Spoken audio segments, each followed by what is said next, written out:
Bueno, buenas tardes. Bueno, vamos a retomar un poquito el tema, o para ir más o menos cerrando, el tema de los marcos teóricos. La clase pasada yo les había dicho, o les había avisado para que, digamos, ustedes vayan viendo de los marcos teóricos, ¿sí? Sacar más que nada los puntos más importantes y específicamente ver, ¿no es cierto?, qué conceptos tenían mayor relación con la psicopedagogía, porque la idea, la idea era un poco ver... Hola, buenas tardes. Hola Carolina, ¿cómo estás? La idea era un poco ver, ¿no es cierto?, qué sucede o qué relación tiene con la psicopedagogía, más que nada para ver, digamos, qué tipo de aplicación o de traspase, digamos así, de los conceptos se hacían en la psicopedagogía relacionando con el aprendizaje y con también digamos, lo que tiene que ver con el trabajo psicopedagógico. En el primer marco teórico que vimos, ¿sí?, que es el psicoanálisis, ¿no es cierto? Ustedes, díganme o cuéntenme, a ver, más o menos qué conceptos estuvieron viendo o qué conceptos les pareció como más pertinentes o más relevantes de todo lo que trabajamos en psicoanálisis.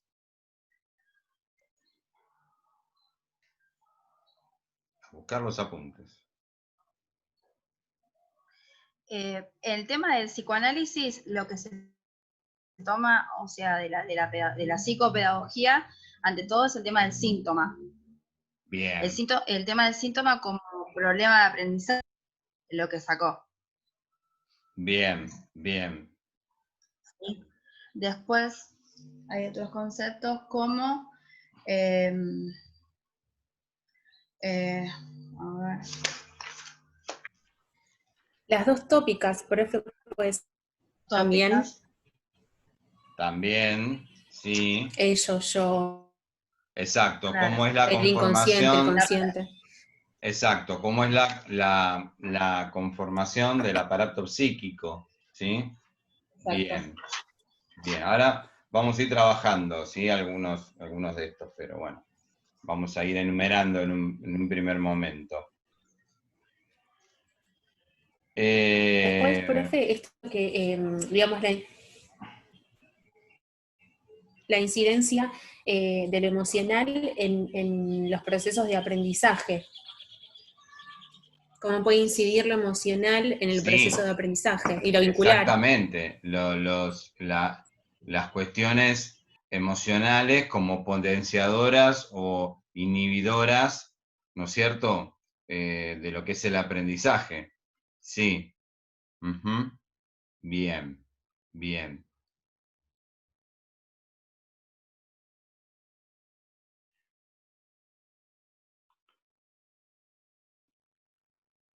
Bueno.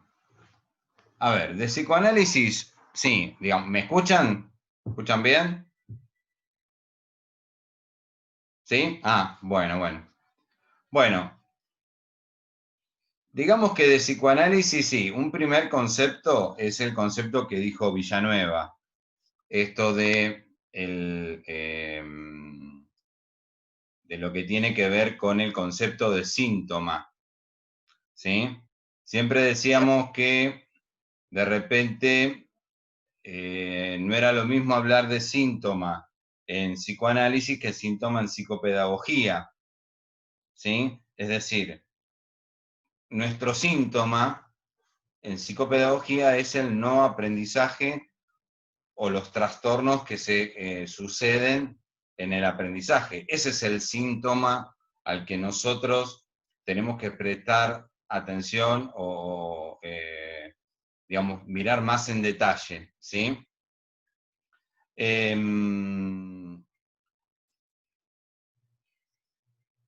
Y tenemos que entender también qué es lo que hay detrás de cada síntoma que se presenta, ¿sí? Que, digamos, esa es una tarea un poco más ardua porque de repente implica ahondar más en cuáles son las problemáticas del sujeto, ¿no? ¿Qué tipos de trastornos pueden presentarse también? ¿Mm? Porque la cuestión es también poder identificar, digamos, cuáles son los factores que intervienen en una problemática de aprendizaje y cuál es el porcentaje que tiene cada uno de intervención. Esto es, podemos pensar de que una problemática de aprendizaje puede tener un factor madurativo, un factor orgánico, ¿sí? Un factor Emocional. cognitivo, un factor emocional. Entonces, la cuestión pasa por, o la clave un poquito de todo esto, es poder descubrir, ¿no es cierto?, cuál es el grado de incidencia que tiene cada uno en ese problema en particular, ¿sí? Lo que pasa que, bueno, es un trabajo, digamos que es bastante complicado. ¿En qué sentido es complicado? Complicado en que muchas veces es difícil poder determinar, ¿no es cierto?, cuál es el grado de incidencia que tiene cada uno de los factores, porque, bueno, muchas veces sabemos que muchas patologías pueden ser una cuestión, nos hacen dudar, digamos, entre que sea una cuestión emocional o una cuestión netamente patológica o una cuestión orgánica o madurativa, ¿sí? Sabemos que hay cuadros, como por ejemplo TGD, que a lo mejor pueden tener un componente neurológico, pero a lo mejor hay de repente también una cuestión emocional, porque tiene que ver también de esto que hablábamos varias veces, ¿no? Este tema de la crianza y del acompañamiento que se hace del sujeto desde la casa, ¿no? O sea, todo incide, ¿sí? Y el tema, bueno, ver hasta dónde, digamos, es cada cosa. Para eso, digamos que los instrumentos que nos permiten tener una o hacer una mejor indagación, nos permiten ir dilucidando un poco estas cuestiones. El psicoanálisis, digamos que nos brinda recursos o elementos, ¿sí? Si bien, digamos, a ver, tenemos que, sí, pensar de que somos psicopedagogos y que no somos psicoanalistas, porque en mi caso, bueno, fue muy marcada o está muy presente el tema del psicoanálisis porque, bueno, yo tuve una formación muy psicoanalítica. Entonces, muchas veces como que me ha pasado de quedarme en lo netamente emocional, ¿no es cierto? O quedarme netamente en el costado psicológico. Entonces, con lo cual, la cuestión pasa por pensar, ¿sí? O también indagar otros instrumentos o tener otra mirada. Es decir, cuando uno toma un test, por ejemplo, los test proyectivos, ¿no? O los test, inclusive muchos de los test psicométricos, de lo que se lo llama psicométricos, estos test también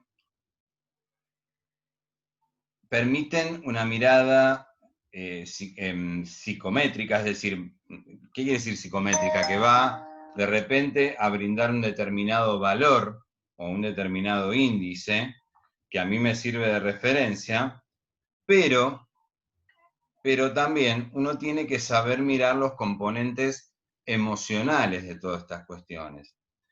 ¿Qué qué elementos o qué recursos nos va a dar el psicoanálisis? Bueno, obviamente esta posibilidad de repente de poder realizar una buena indagación, ¿sí? El método psicoanalítico, es decir, por ejemplo, partamos de la base de lo que es el método psicoanalítico en donde utiliza, por ejemplo, la asociación libre, ¿no? En las primeras sesiones, en el trabajo psicopedagógico, se utiliza mucho esto, es decir, dejar hablar al chico, dejar que nos cuente, ¿sí? Presentarnos. ¿Por qué? Porque la idea es un poco romper ese hielo, ¿sí? E ir construyendo ese vínculo que es tan necesario, sobre todo cuando trabajamos con chicos, ¿sí? O sea, si no hay un vínculo, si no se construye un vínculo adecuado, no hay sesión psicopedagógica que aguante.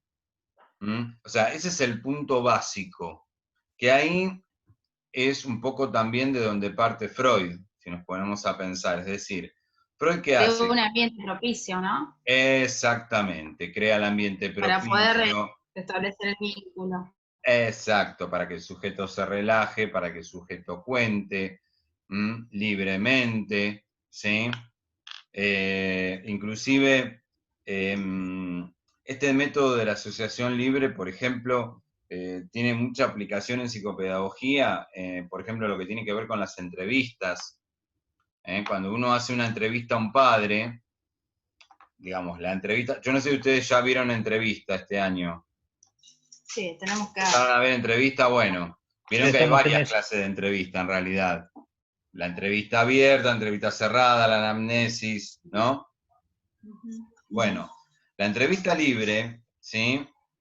O abierta, utiliza mucho de lo que tiene que ver con la asociación libre o el procedimiento, digamos, que Freud utilizaba, ¿sí? Esto de decir, bueno, a ver, tirar una pregunta disparadora y a partir de lo que la madre o mismo el sujeto o el paciente va contando, ahí poder ir hilvanando y poder ir construyendo, ¿sí? Obviamente que, a ver, no es también que dejamos que nos cuente lo que quiera o que nos hable de lo que quiera, sino que también consiste en indagar aquello que a lo mejor, por ejemplo, el sujeto, digamos, quiere mantener oculto, ¿no? Vieron cuando está contando algo y le dice, qué sé yo, Juancito empezó a andar mal desde que pasó lo del abuelo, pero no te está diciendo qué le pasó al abuelo. Entonces, la idea es indagar en ese punto, es decir, decirle, bueno, a ver, ¿qué pasó con el abuelo? A ver, contame. O sea, tiene que haber una intervención, ¿sí? Tiene que haber una guía, vamos a decir, y tratar de, digamos, de indagar en todo lo que tiene que ver con los datos de la historia del sujeto. Para eso sirve una entrevista. Y también de la parte psicoanalítica nos sirve para poder leer también una entrevista. Es decir, una entrevista muchas veces tiene frases llamativas, ¿no? El tema eh, de los síntomas a nivel psicoanalítico tiene que ver un poco con esto, ¿no? Con esas frases, con esos fallidos, ¿ah? Con esas construcciones verbales, digamos, que de repente se hacen en las entrevistas y que son llamativas, ¿no? Por ejemplo, cuando la madre dice, mi hijo no me estudia. O sea, es una frase en sí esa. Porque decís, bueno, ¿a quién no le estudia? ¿No estudia para él o no estudia para ella? ¿No?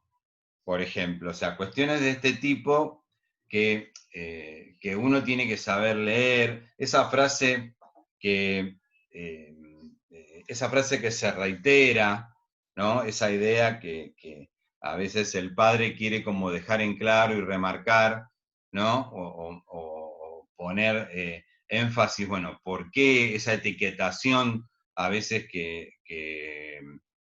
el padre, digamos, también a veces hace eh, de ese chico? O sea, ¿por qué se presenta de esta manera? ¿No? ¿Cuál es la herida narcisística de repente que tenga ese padre contra ese hijo, o sea, tiene que ver un poco con todo esto, ¿sí?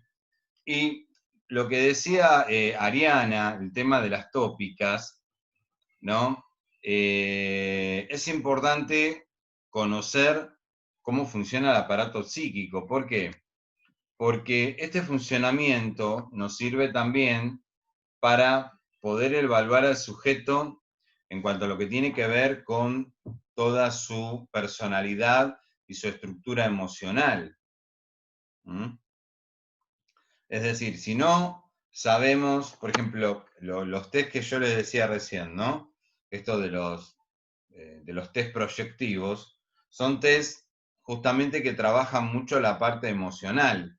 Por ejemplo, trabajan mucho el concepto de lo que es la estructura yoica.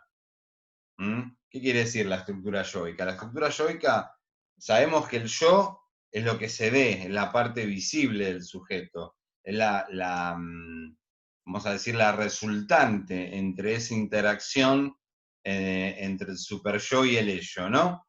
Dicho así, digamos, sintéticamente y burdamente, pero la cuestión pasa por decir, bueno, ¿cómo está armado ese yo?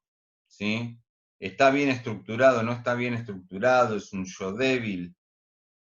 ¿Sí? ¿Por qué? Porque sabemos que una personalidad débil también, de repente, digamos que puede tener una gran incidencia en lo que tiene que ver con el aprendizaje. Es decir, muchas veces el sujeto, digamos, cuando tiene, por ejemplo, sentimientos de baja autoestima, ¿no? Por ejemplo, o una personalidad bastante débil, esto se puede trasladar a lo que es el aprendizaje.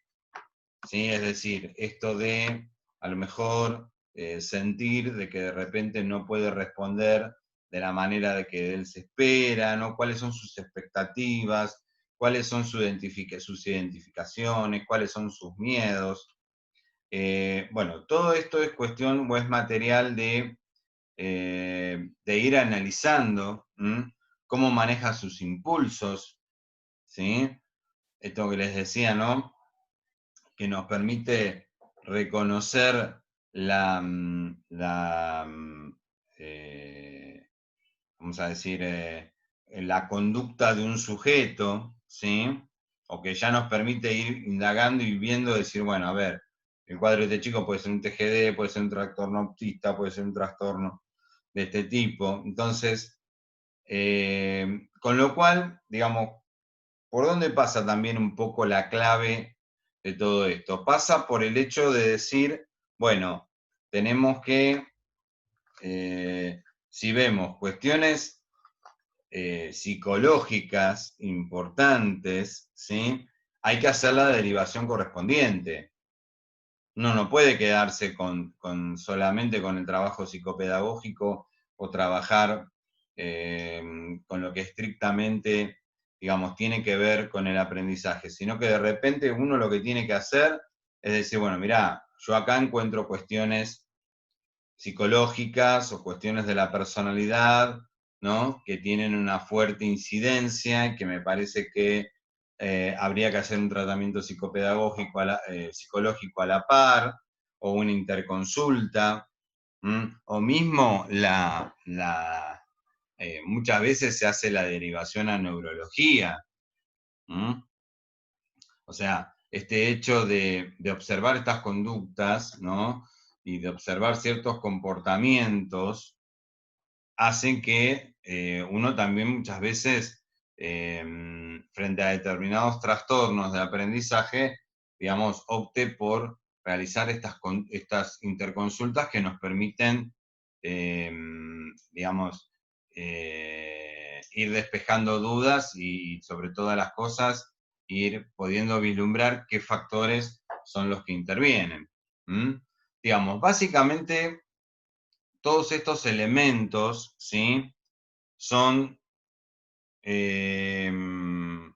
de por sí, digamos, bastante influyentes en lo que es el la teoría psicopedagógica y el cuadro psicopedagógico.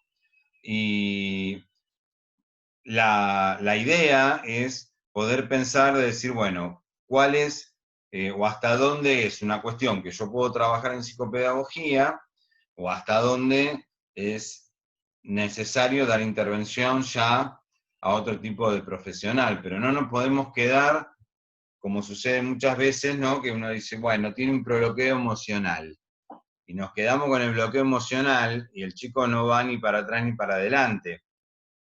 ¿Sí? Es decir, bueno, a ver, no, tenemos que ver las causas de ese bloqueo, tenemos que ver por qué o cómo se manifiestan, ¿sí?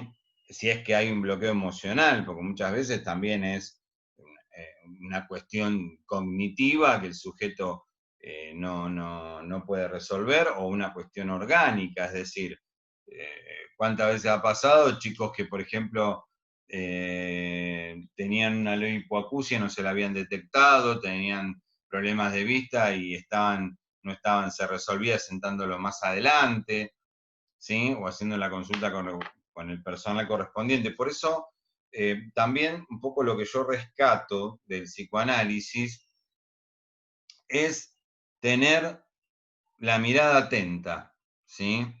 Esto de también observar, ¿sí? Las conductas, ¿sí? Los tonos, las posturas, ¿m? Que el padre o las dinámicas, ¿m? Es muy llamativo, por ejemplo, en las entrevistas cuando vienen los dos papás, ¿no? Porque muchas veces no coinciden ninguno uno con el otro, ¿no? O empiezan los pases de factura, o empiezan también ni que hablar si los padres están separados, o sea, un temón porque uno tiene que ir como regulando, tiene que ir mirando, bueno, a ver qué es lo que sucede, o que de repente no se pierda el horizonte, porque, ¿qué pasa? Muchas veces termina todo reduciéndose a una cuestión de pareja y nos desviamos de lo fundamental que es la situación del chico.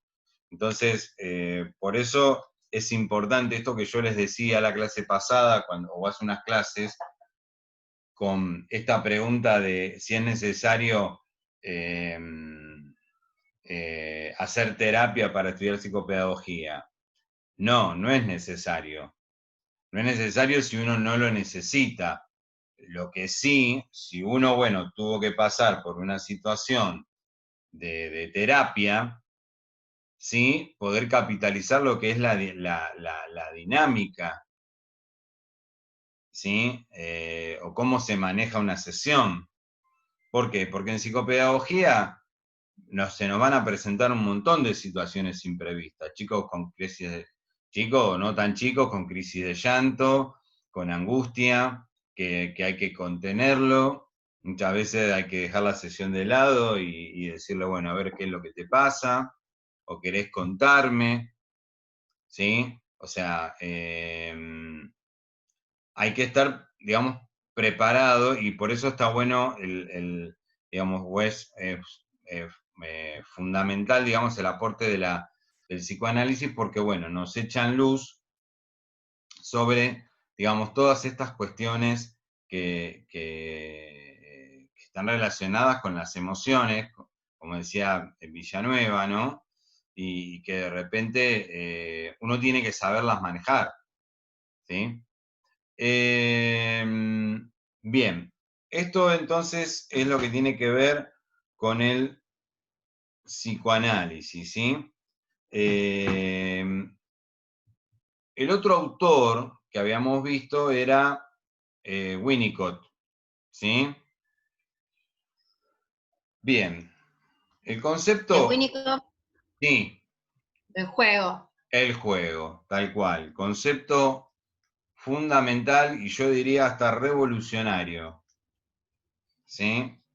El concepto de Winnicott, ¿sí? De juego, o este aporte sobre el juego, nos permite poder entender o poder, digamos, contar con una herramienta que nos permita un mejor vínculo o un mejor acceso al sujeto, ¿sí? Eso es lo importante, eso es lo fundamental. Es decir, ya el hecho de ponerse a jugar ya rompe con esta idea de que el psicopedagogo o el profesional que interviene, digamos, es una maestra. Porque está esta imagen, o sea, me van a llevar a hacer cuentitas, me van a llevar a hacer oración, voy a estar con una maestra. No, no es maestra. Acá la cosa pasa por otro lado. Pasa por buscar nuevas estrategias y el juego es muchas veces un recurso que, digamos, en primer término nos permite esto de tener una mejor conexión con el sujeto, pero a la vez también nos permite también un mejor trabajo terapéutico o de las estrategias que nosotros queremos plantear, ¿sí? Es decir, muchas veces hay conceptos, hay elementos, hay situaciones, ¿sí? Que, o temáticas, vamos a decir, que la podemos trabajar mucho mejor utilizando juegos reglados, ¿sí? Chicos, por ejemplo, que no aceptan límites, el tema de los juegos reglados les cuesta un montón. El tema de trabajar conceptos también, por ejemplo, que tiene que ver con la lectoescritura, por ejemplo, juegos de mesa como el Scrabble, o ese tipo de cosas, son juegos que dan muy buen resultado. El uso de juegos también didácticos, como por ejemplo el Memotest, ¿no? O juegos así que, digamos,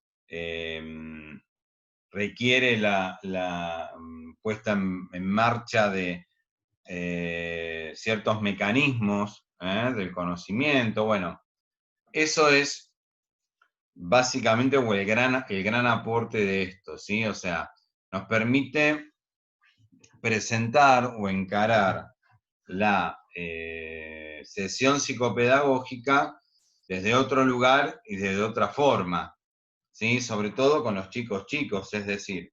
Y también es importante un concepto que plantea Winnicott, que es el concepto de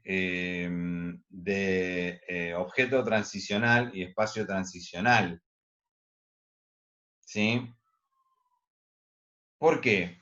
Porque lo importante es muchas veces que el sujeto no nos cuenta muchas veces lo que le pasa directamente verbalizando, sino que muchas veces necesitamos de jugar para que el chico largue o nos cuente algo, ¿sí?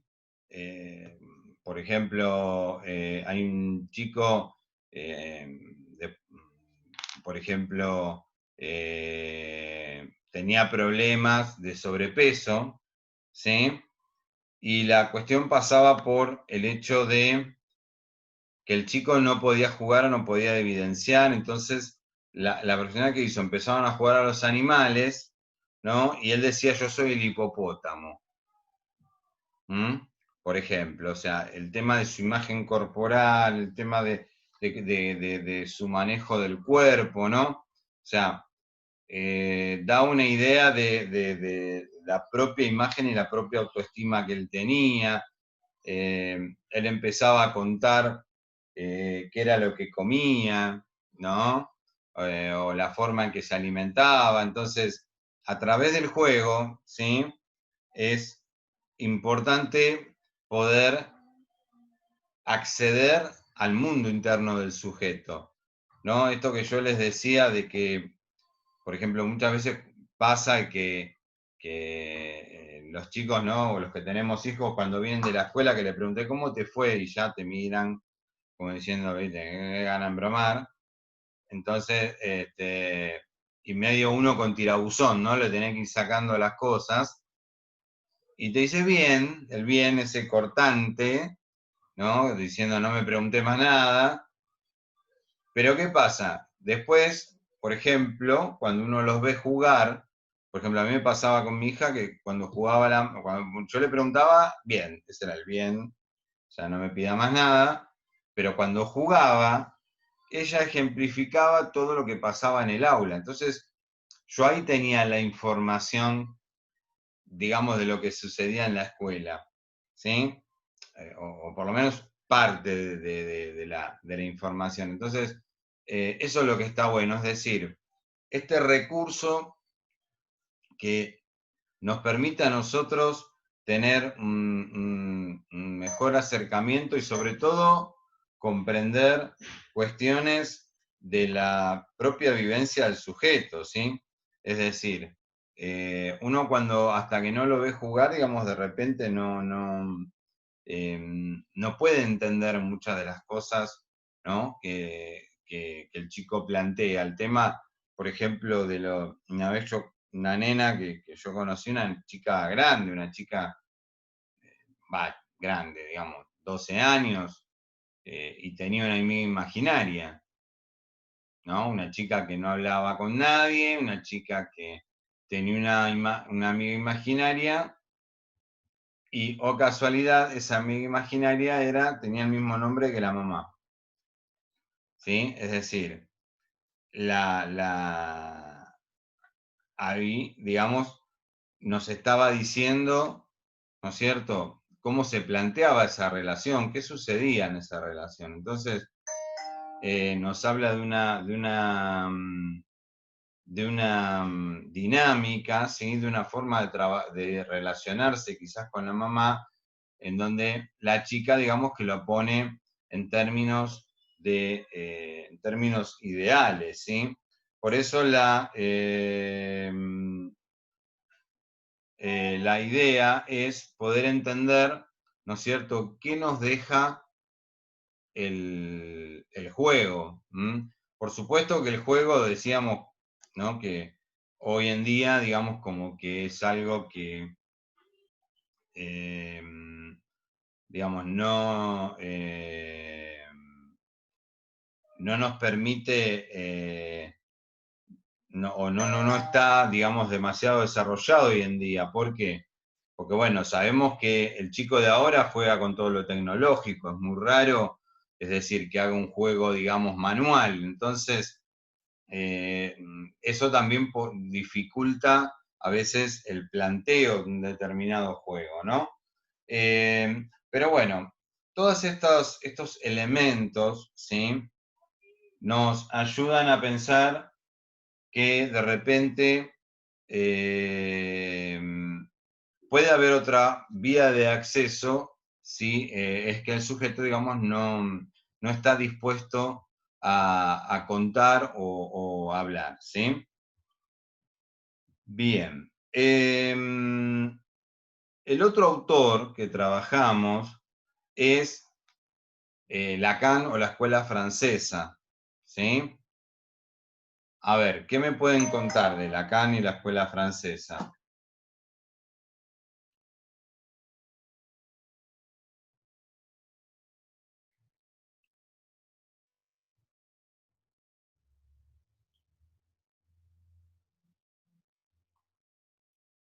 De Lacan, el aporte que hizo, o sea, A el ver, elemento de la utilización de la lingüística.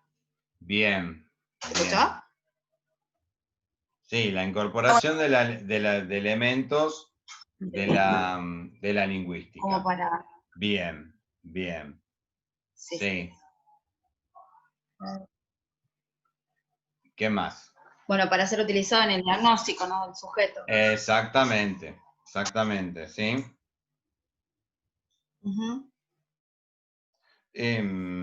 Las tres etapas, profe, es también parte de Lacan, lo real, lo imaginario y lo Exacto, simbólico. real, imaginario y simbólico, sí, sí, también. Eso tiene que ver con Lacan. Sí.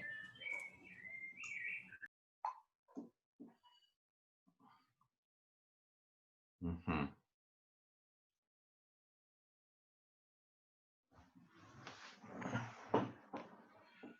Bien.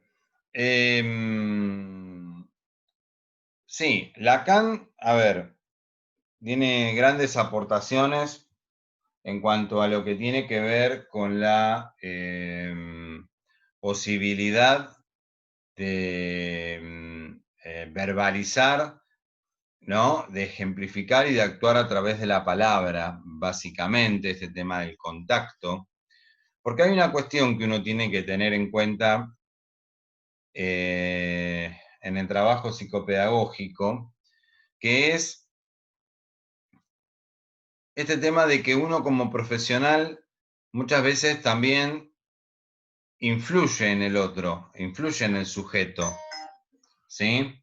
Es decir,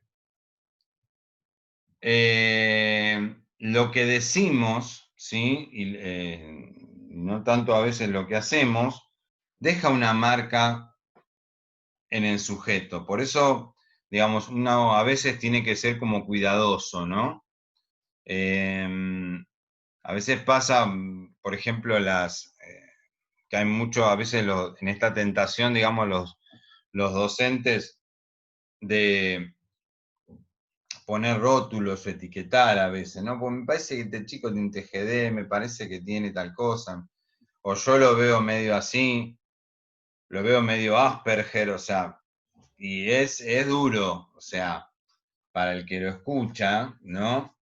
Se hace como difícil de asimilar y como difícil de entender muchas veces. Entonces, Profe, sí, el otro día justo creo que una profe ponía un ejemplo que le habían preguntado a una seño, a una maestra, cuántos alumnos tenía y ella había dicho 20 y era integrado, por ejemplo.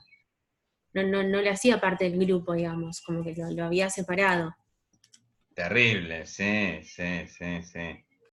Uno, a ver, no, yo no la, bueno, no la juzgo, no la quiero juzgar a la maestra, porque a veces uno dice sin pensar las cosas, ¿no? Claro, quizás, sí, en ese momento quizás ni es consciente, quizás para ella Claro, es, no sé, le quizás, resulta dificultoso y bueno, es la claro, manera o lo en la que que lo haya se hecho, expresa.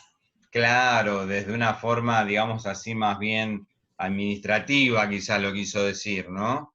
Pero bueno, que lo escucha, ¿sí? O el chico que escucha, que es integrado, o sea, muchas veces, a veces se automargina, ocurre esto, ¿no? O sea, bueno, tengo integradora, me hace toda la integradora, ¿no? Y se hace complicado cuando ya llegamos a este nivel, ¿no? Me hace acordar yo no sé si ustedes se acuerdan ese título de crónica, ¿no? Que que decía, derrumbe en una obra, murieron 2 personas y un boliviano. O No, sea, eh, terrible, no. durísimo. Bueno, acá lo mismo, es decir, un poco lo que decía Ariana recién, ¿no? Estas cosas que uno dice y No que corresponde. uno no tiene noción a veces de lo que está diciendo y que de repente marca al otro, ¿sí? Bueno, si se corta ahora nos volvemos.